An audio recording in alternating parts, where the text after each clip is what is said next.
Ó Senhor Jesus, amém. A paz do Senhor Jesus. Seja bem-vindo ao canal Íntimo de Deus. Eu sou Márcio Comportor e que o Senhor Jesus te abençoe com a palavra desse vídeo. Senhor Jesus, hoje é domingo, dia 3 de outubro. Nós estamos no intervalo do alimento diário com o livro Um Exército de Vencedores. Aliste-se já. Ó Senhor Jesus, essa semana está lendo parte do primeiro capítulo com o título Convém que Cristo reine, Senhor Jesus. E o Senhor, Ele quer realmente mostrar para nós a importância de Cristo encabeçar todas as coisas. Está dando para nós o exemplo de Davi, Senhor Jesus, que tinha o coração de cuidar. Está mostrando para nós que reinar é cuidar, é apacentar. E Cristo veio reinar sobre nós para cuidar de nós, Senhor Jesus. Por isso que mostrou, olha, convém que Cristo reine. Porque Ele veio não só como Filho de Deus, mas também veio como Filho do homem. Ele era 100% Deus, mas também era 100% homem. E na sua humanidade, Ele foi aprovado por Deus e gerado também como Filho de Deus, como homem. Então, da mesma forma hoje, nós somos filhos de Deus no nosso espírito. Mas, às vezes, a gente ainda erra, a gente peca, a gente se afasta de Deus. Por quê? Porque a nossa alma não foi completamente transformada ainda. Mas a gente está nesse processo, Senhor Jesus. Por isso Ele quer nos mostrar a importância do encabeçamento de Cristo. E o encabeçamento de Cristo começa pela igreja, começa pelos seus, aqueles que um dia creram, aceitaram e hoje precisam continuar ouvindo, obedecendo o Senhor em todas as coisas. Cristo, Ele realmente vai nos direcionar em todas as coisas, Senhor Jesus, porque Ele conta com a sua igreja. Deus tem uma grande obra a ser realizada e quem vai realizar essa obra é a igreja. Mas Deus pode contar com toda a igreja? Infelizmente não. Mas Ele tem ali um pequeno rebanho, Senhor Jesus. Ele tem um pequeno grupo, a parte forte da igreja, o filho varão, os vencedores. Esses aí, Deus Ele pode contar e Ele quer fazer cada um de nós esses vencedores. O que a gente precisa fazer é obedecer o Senhor, obedecer o Espírito, exercitar o Espírito para a gente conseguir ouvir o Senhor. Não é só tocar na palavra, mas tocar na palavra que vem do falar de Deus. Ó Senhor Jesus, que o Senhor nos abençoe com o espírito de sabedoria e de revelação, para a gente compreender e viver essa palavra, e que também o Senhor nos abençoe com o bom Espírito dessa palavra. Ó Senhor Jesus. Hoje nós vamos dar continuidade, ao subtítulo que a gente começou ontem, nosso descanso e o descanso de Deus, Senhor Jesus. Hoje a leitura nossa vai da página 13, no início do último parágrafo, ao falar a Davi por meio de Natã, até o final do primeiro parágrafo na página 15. É conforme essa vontade, ó Senhor Jesus. E ler com oração. Hebreus capítulo 1, versículo 5. Ó Senhor Jesus. Pois a qual dos anjos disse jamais: Tu és meu filho, eu hoje te gerei, e outra vez eu lhe serei pai, e ele me será filho. Ó Senhor Jesus. Agora eu vou deixar esse versículo na tela, você pausa o vídeo e transforma esse versículo na sua oração, lembrando sempre de invocar o nome do Senhor para exercitar o seu espírito. Ó Senhor Jesus, amém. Ó Senhor Jesus, já lemos e oramos, agora vamos para o alimento diário. Senhor Jesus, vamos para o livro, a gente vai dar continuidade ao nosso descanso, o descanso de Deus. Senhor Jesus. Ao falar a Davi por meio de Natã, o Senhor declarou que Ele mesmo foi com Davi. Isso mostra que a presença de Deus acompanhava a Davi, dando-lhe descanso e derrotando seus inimigos. Não era Davi mesmo quem os derrotava, mas o Senhor. Em seguida, o Senhor revela que seu desejo é dar descanso a seu povo. Prepararei lugar para o meu povo, para Israel, e o plantarei, para que habite no seu lugar e não mais seja perturbado, e jamais os filhos da perversidade o aflijam como dantes, desde o dia em que mandei houvesse juízes sobre o meu povo de Israel. Dar-te-ei, porém, descanso de todos os teus inimigos. Também o Senhor te faz saber que Ele, o Senhor, te fará casa. Os versículos seguintes falam sobre o filho de Davi, Salomão. Quando teus dias se cumprirem e descansares com teus pais, então farei levantar depois de ti o teu descendente, que procederá de ti, e estabelecerei o seu reino. Este edificará uma casa ao meu nome, e eu estabelecerei para sempre o trono do seu reino. Eu lhe serei por pai, e ele me será por filho. No versículo 16, o Senhor completa acerca de Davi. Porém a tua casa e o teu reino serão firmados para sempre diante de ti. Teu trono será estabelecido para sempre. Isso, na verdade, prefigura a Cristo, cujo trono será estabelecido para sempre. Ó Senhor Jesus. Em Hebreus 1:5 lemos: pois qual dos anjos disse jamais: tu és meu filho, eu hoje te gerei, e outra vez, eu lhe serei pai, e ele me será filho. A nenhum dos anjos Deus gerou. A quem, pois, senão a Cristo, Deus recebeu para dentro de sua glória, e como homem tornou filho. Ele se tornou o filho primogênito. É por isso que parte da profecia, com relação a Salomão, que diz: eu lhe serei pai, e ele me será filho, na verdade se refere a Cristo, e não a Salomão fisicamente. Hebreus 1, versículos 12 e 13 completa: também, qual manto os enrolarás, e como vestes serão igualmente mudados. Tu, porém, és o mesmo, e os teus anos jamais terão fim. Ora, a qual dos anjos jamais disse: assenta-te à minha direita, até que eu ponha os teus inimigos por estrado dos teus pés? Nosso Senhor Jesus é aquele que Deus ressuscitou e gerou como seu Filho primogênito. O homem Jesus foi recebido para dentro da glória de Deus. Ele hoje é o Filho primogênito de Deus. E nós somos os muitos filhos de Deus que serão conduzidos por Ele à glória. Além de Filho primogênito, para conduzir-nos à glória, no momento da ressurreição, Deus também o constituiu sumo sacerdote para sempre, segundo a ordem de Melquisedeque, e o elevou e o fez sentar-se à direita do trono da majestade, concedendo-lhe a realeza para governar sobre todas as coisas. Isso é para que se cumpra o mistério da vontade de Deus, que é colocar todas as coisas em sujeição a Cristo, como estrado de seus pés. Ó Senhor Jesus. É conforme essa vontade de Deus que Salmos 110 fala a respeito do reinado de Cristo sobre seus inimigos. Segundo a versão Septuaginta da Bíblia, o versículo 1 diz: o Senhor disse ao meu Senhor: assenta-te à minha direita, até que eu ponha os teus inimigos por escabelo dos teus pés. A palavra escabelo é um sinônimo de estrado, e é uma espécie de apoio que se faz para que os pés do rei possam ter descanso. A altura desse apoio era de acordo com a estatura da pessoa, para que os pés dela não ficassem no ar. Essa figura indica que Cristo precisa de descanso. Ele precisa desse estrado para seus pés. Mas quem irá trazer esse descanso? A parte forte da igreja, os santos vencedores.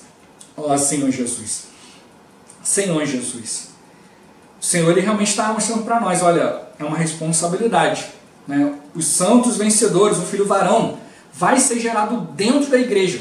Senhor Jesus. Mas nem todo mundo vai fazer parte, porque nem todo mundo decide escolher o Senhor, decide escolher a sua vontade. A gente vê toda a história de Israel, de altos e baixos. Alguns faziam a vontade de Deus, outros não, outros começavam bem, depois acabavam se perdendo. Senhor Jesus. E hoje, na história da igreja também não é diferente. Nós temos tantos problemas, tantas situações, né, no início dessa questão do descanso, a gente leu ontem, ele falou, né, que o Senhor, ele quer dar descanso para nós, para a gente poder ter uma única preocupação, o descanso de Deus. Mas hoje muita gente fica envolvida ainda com nossos problemas diários, nossa vida da alma, nossa natureza pecaminosa, o velho homem, a velha criação que está insistindo, a carne que ainda nos perturba. E aí Deus ele não pode, né, não pode confiar. Senhor Jesus. E é aí que entra o viver no Espírito. Senhor Jesus. Ou seja, viver na presença de Deus. Viver no Espírito. É viver tendo comunhão com o Senhor. É depender dele em todas as coisas. E ele mostrou para nós na leitura de hoje, já começou falando aqui, o Senhor declarou que ele era um com Davi. Porque a presença de Deus estava com ele. Acompanhava Davi. Senhor Jesus. Né? A gente vê isso também na questão de Moisés. Moisés falou: Senhor, quem que o Senhor vai enviar? Vou enviar um anjo aí, porque se eu andar no meio desse povo, esse povo é meio duro, eu vou acabar consumindo esse povo. Mas aí Moisés falou: Senhor, essa tarefa é pesada demais para mim. Se o Senhor não for, é melhor o Senhor não mandar a gente, porque eu preciso do Senhor. E aí ele viu esse coração de Moisés. Né? E aí ele falou: olha, a minha presença será contigo e eu te darei descanso. Senhor Jesus, a gente vê tanta murmuração, tanto problema. Moisés ele aguentava porque ele ia na presença de Deus, né? Mas chegou um momento em que ele não aguentou, fez besteira e perdeu a oportunidade de entrar em Canaã. Ó Senhor Jesus. Então o Senhor está mostrando para nós, olha, Deus ele quer nos dar descanso, derrotando os nossos inimigos, mas a gente precisa da presença de Deus. Davi, ele conseguia derrotar, mas não por ele mesmo, mas porque o Senhor derrotava. E aí ele revelou para nós, olha, eu vou fazer um lugar, né, para o povo poder habitar, para que o inimigo não aflija ele mais, Senhor Jesus, para que ele seja a minha casa. Então, Deus, ele não quer ser só nosso Deus exteriormente, mas ele quer estar dentro de nós, né? Ele quer realmente nos direcionar. A presença de Deus é que derrota, que subjuga todas as coisas. E a gente, com o tempo, a gente vai aprendendo, a gente vai tendo experiência com o Senhor, né? Eu dou graças a Deus pela comportagem, Senhor Jesus. Na comportagem eu aprendi muito dependendo do Senhor, ó Senhor Jesus. E procuro aplicar isso todos os dias, né? Óbvio que tem hora que a gente erra, tem hora que a gente acaba saindo da presença de Deus, mas quando a gente percebe, logo logo a gente se volta ao Senhor. Ó Senhor Jesus, é muito ruim perder a presença de Deus. É muito ruim não ouvir o falar de Deus, Senhor Jesus. A gente tem um livro, né, que fala do maior sofrimento de Jesus. A gente viu ali, né, o Senhor, quando estava chegando nos momentos finais, ele foi para o Getsemane, chamou 3 dos discípulos mais íntimos ali, né, Pedro, Tiago e João, Senhor, para estar junto dele, e ele aflito ali, e não conseguiam orar junto com Jesus, poxa, nem uma hora, né? O encargo era pesado, mas isso mostra que Jesus, ele não queria fazer as coisas sozinho, porque ele não queria falhar aonde na sua humanidade, porque ele podia falhar ainda, ele podia olhar e falar, não vou aguentar, ó Senhor Jesus, e se Jesus falhasse, a gente estava perdido, Senhor Jesus, porque não ia ter mais quem pudesse fazer isso, mas graças a Deus ele não falhou, mas era uma grande responsabilidade, e aí ele enfrentou seu maior sofrimento, né? Ele foi injustiçado, cuspiram na cara dele, esbofetearam, falaram mal, falaram mentira, fizeram um monte de coisa contra Jesus, mas qual foi o pior sofrimento de Jesus? Aquelas horas em que ele ficou sem a presença de Deus. Ele teve que levar sobre si os pecados do mundo inteiro, era tanto pecado que houve trevas em toda a face da terra, ó Senhor Jesus, né? E ele ainda declara, né, Senhor, Deus meu, por que me abandonaste? Alguns ainda confundem, né? E será que ele está chamando Elias, né? Ele falou Eli, né? Lama sabachthani, né? Deus meu, por que me abandonaste?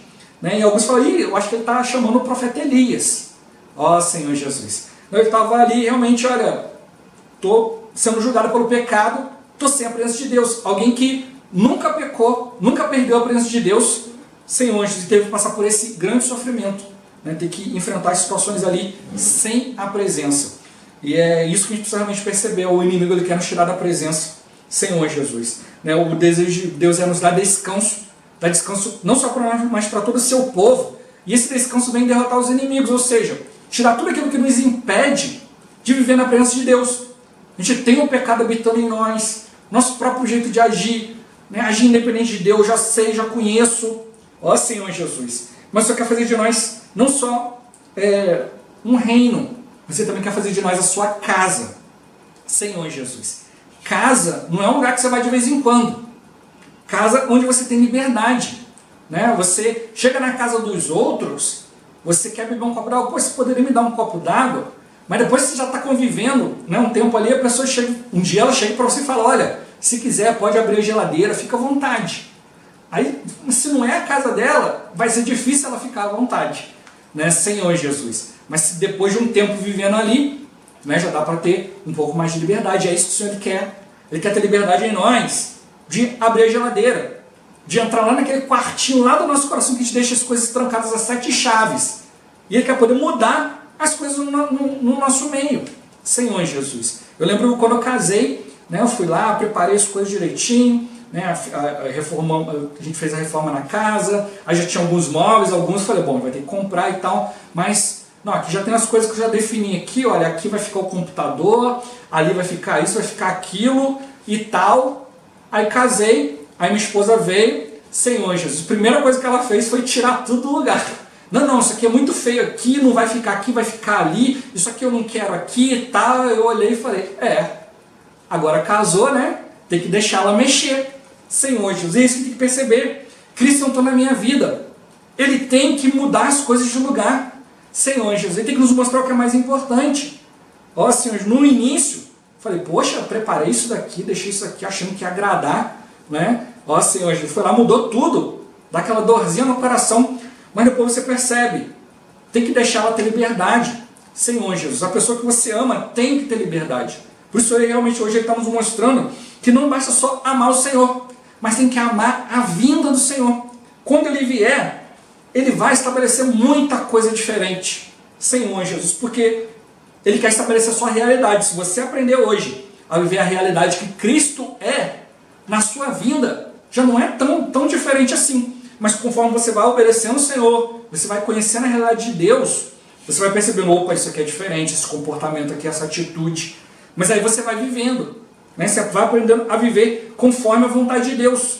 Você vai aprendendo a viver a realidade de Deus e a manifestar isso de vez em quando, né? Mas um dia, Cristo vai vir para poder estabelecer tudo de uma vez por todas. É como eu tenho compartilhado ultimamente. Hoje em dia, as suas derrotas são temporárias. Poxa, Senhor, pequei, errei, fiz isso aqui, não deu certo e tal.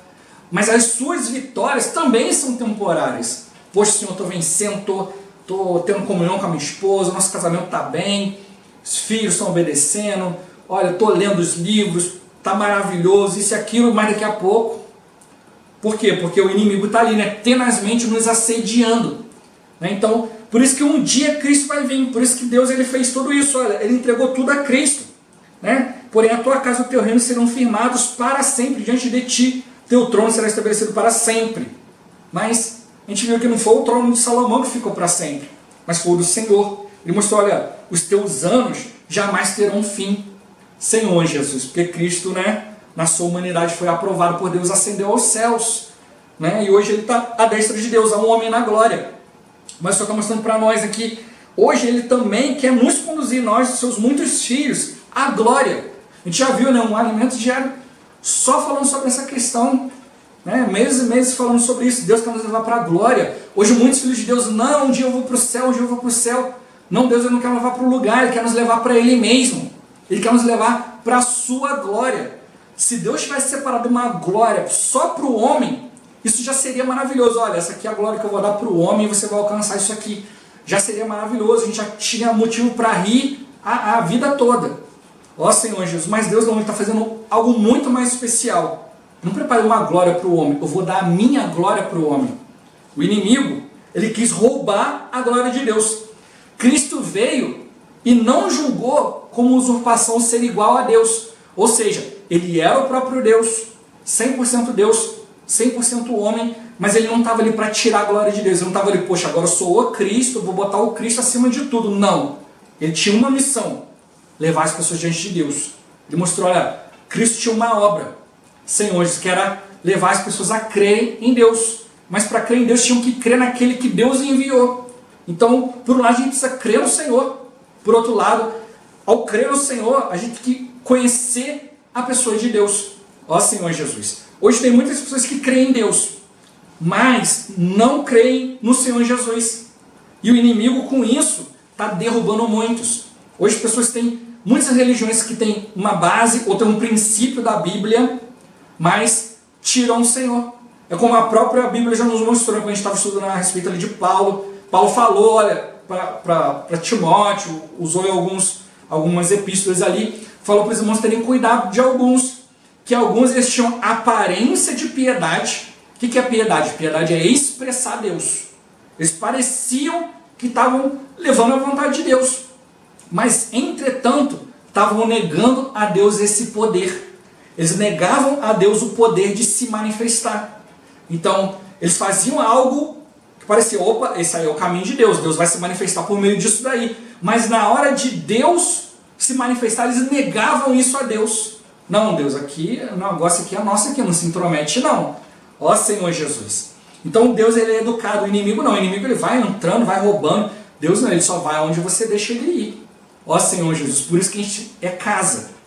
Não é hotel, não é hospedagem, não é ficar ali um tempo. É casa, é liberdade para mudar. É liberdade para reformar.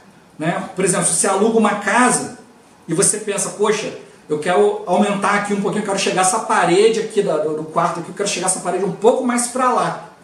Você só pode se você conversar com o dono da casa e pedir para ele, olha, eu quero chegar essa parede um pouco mais para lá. Se ele deixar, você vai fazer. Se ele não deixar, você não pode fazer. Porque é alugada, não é sua. Você não pode mexer, senão você viola o contrato. Ó Senhor Jesus. E o Senhor tem que ter liberdade assim em nós. Olha, eu quero modificar. Eu quero te restringir, quero deixar um pouquinho menor esse cômodo aqui e quero aumentar esse daqui. Eu quero que você faça mais isso aqui. Não, mas isso aqui não é minha habilidade. A minha habilidade é isso aqui. Não, isso aqui para mim não serve. Eu quero que você seja bom nisso daqui. E aí a gente vai se aplicar naquilo que Deus está colocando diante de nós. Por isso Ele quer fazer de nós sua casa. Para que Ele reine. Senhor Jesus. E por isso que mostrou para nós, olha, Cristo veio. Ele era unigênito, era único. Mas quando Ele morreu por nós como homem, pagou o preço por nós, Ele se tornou o primeiro. Porque Ele se tornou filho agora na sua humanidade. Ele já era filho no Espírito, foi gerado através do Espírito Santo, já tinha o Espírito dentro de si, mas ele precisava cumprir toda a vontade de Deus, e hoje é a mesma coisa. Hoje já sou filho de Deus, eu creio no Senhor, tenho o Espírito dentro de mim, Deus pode falar através de mim e tudo mais, mas a questão é, eu obedeço, Deus pode contar comigo? Deus podia contar com Cristo. Todo momento Cristo obedecia a Deus 100%, não tinha problema, mas e hoje na era da igreja? Hoje nós somos o corpo de Cristo. Deus hoje tem problema porque a gente não obedece o tempo todo. Eu já dei exemplo aqui várias vezes, né, falando sobre a minha situação, né? Eu tenho uma situação de doença, uma dor crônica, e de vez em quando a dor aumenta muito, e o remédio não faz efeito, e aí eu quero ir em tal lugar, quero fazer tal coisa, e não posso. Eu quero ir, mas o meu corpo não vai obedecer, meu corpo não tem condição de realizar aquilo que eu desejo realizar. Então, através disso eu tenho percebido, poxa, a gente precisa valorizar a questão de ser corpo de Cristo, de obedecer. O cabeça tem uma vontade, e ele precisa conseguir executar essa vontade. Né? Eu não posso fazer as coisas devido à minha enfermidade, mas como corpo de Cristo eu não posso estar enfermo. A Bíblia fala que a lei, né, ela não teve força para cumprir, por quê? Porque nós estávamos enfermos por causa da carne. Então a lei ela deu mais força para a carne, porque mostrou para a carne, olha, o que eu não quero, o que eu quero. Mas a carne não tem força para obedecer. Mas a minha alma, ela tem força para obedecer, desde que seja colocada no Espírito. Por que Davi tinha força para derrotar os inimigos? Porque não era Davi, era Deus. Por que Paulo pôde fazer tanta coisa? Porque ele falou, olha, não eu, mas a graça de Deus comigo. Por isso que ele falou para nós, olha, a minha graça te basta, o poder se aperfeiçoa na fraqueza. Não é ser um super-herói, mas sim em ser humano. Cristo foi muito humano, ele mostrou, olha, eu vou sofrer, vou padecer, eu quero que vocês orem junto comigo, Senhor Jesus. E ele tinha alguns que ele podia contar, não eram muitos. Meus irmãos já mostraram isso para nós. Tem uma multidão de filhos de Deus, dessa multidão o Senhor tirou alguns. Né? Então, hoje nós somos filhos de Deus, a gente entrou na multidão, podemos ouvir Cristo. Mas desses aí, ele tirou 70, um grupo menor. Esses 70 ele mandou para pregar o Evangelho, para obedecer, para ter experiência. Desses 70, ele tirou 12. São meus apóstolos, meus enviados, esse que eu posso enviar. Eu confio nele, ele vai fazer o que eu mandei, ele é um enviado. Isso o Senhor quer fazer de nós hoje, apóstolos, enviado. Senhor Jesus. Mas dentro dos 12, ele tinha um grupo menor ainda, 3. Senhor Jesus. Que eram os 3 mais chegados, onde o Senhor, ele falava segredo, ele falava que estava no seu coração. E esses são aqueles que vão entrar no filho do varão. Hoje, o que o Senhor realmente quer são pouquíssimos. É um pequenino rebanho. Senhor Jesus. Não quer dizer que, irmão, então só tem meia dúzia. Não, tem milhares de irmãos com quem o Senhor pode contar. Mas em relação a tantos outros, é um pequenino rebanho. Irmão, mas tem aí, sei lá, uns 10 mil, uns 20, uns 50, uns 100 mil hoje na terra que Deus pode contar. Senhor Jesus. De repente chega a 144 mil. Ó Senhor Jesus. Mas mesmo assim, 144 mil em relação a tantos cristãos que tem no mundo, a tantas pessoas que tem no mundo, é pouco. Senhor Jesus. Mas Deus ele sempre foi assim, ele sempre com um pouquinho derrotou um montão. A gente vê lá no caso de Gideão, o Senhor juntou ali milhares, né? 30 mil, sei lá. Ó Senhor Jesus. E aí o Senhor foi dando ali uma situação, ó. Se fizer isso aqui, tá fora. Foi diminuindo. Olha, isso aqui o número que juntou já não era suficiente para lutar. Gideão começou a mandar uns embora, o pessoal começou a ficar doido. Mas como ele está diminuindo mais ainda? Até que chegou a 300. Chegou aqueles 300 ali, derrotaram todo mundo. Né? Não é por força ou poder, mas pelo meu espírito. Assim diz o Senhor dos Exércitos. Então é uma questão de obediência. É um pequenino rebanho. Mas se obedecer o Senhor é que vai derrotar. Ó Senhor Jesus. Então, hoje nós somos filhos de Deus. Eu estou mostrando para nós que como filho precisa obedecer. Muitos querem exercer autoridade. Não, eu sou filho de Deus. Você sabe com quem você está falando? Não, eu não tenho que exercer a autoridade de filho de Deus. Eu tenho que exercer a autoridade do Filho de Deus. Eu tenho que exercer a autoridade de Cristo. As pessoas não tem que olhar e ver o fulano de tal. Você tem que olhar para mim e ver Cristo. Senhor Jesus. Ver o cuidado. Ver o Filho conduzindo. Por isso que ele mostrou, olha, os teus dias não vão ter fim. Você vai reinar, você vai ter uma casa. Porque Deus quer manifestar em nós a sua realidade. Ele quer colocar todas as coisas debaixo dos pés de Cristo, em sujeição a Cristo. Essa é a vontade de Deus, entregar tudo para Cristo. Tem que realmente cumprir a vontade de Deus. E como mostrou, né, o descanso é de acordo com a estatura do rei. Esse descanso para os pés de Cristo tem que ser de acordo com a estatura de Cristo. Tem que ser varão perfeito. Por isso que ele pode contar com poucos. Ele pode contar só com os vencedores. O filho varão. Esses conseguem enxergar a estatura de Cristo. Ó Senhor Jesus. Jesus é o Senhor. Esse vídeo vai ficando por aqui. Muito obrigado por você ter assistido até aqui. Que o Senhor Jesus te abençoe. Até o próximo vídeo. Até mais. Ó Senhor Jesus. Amém.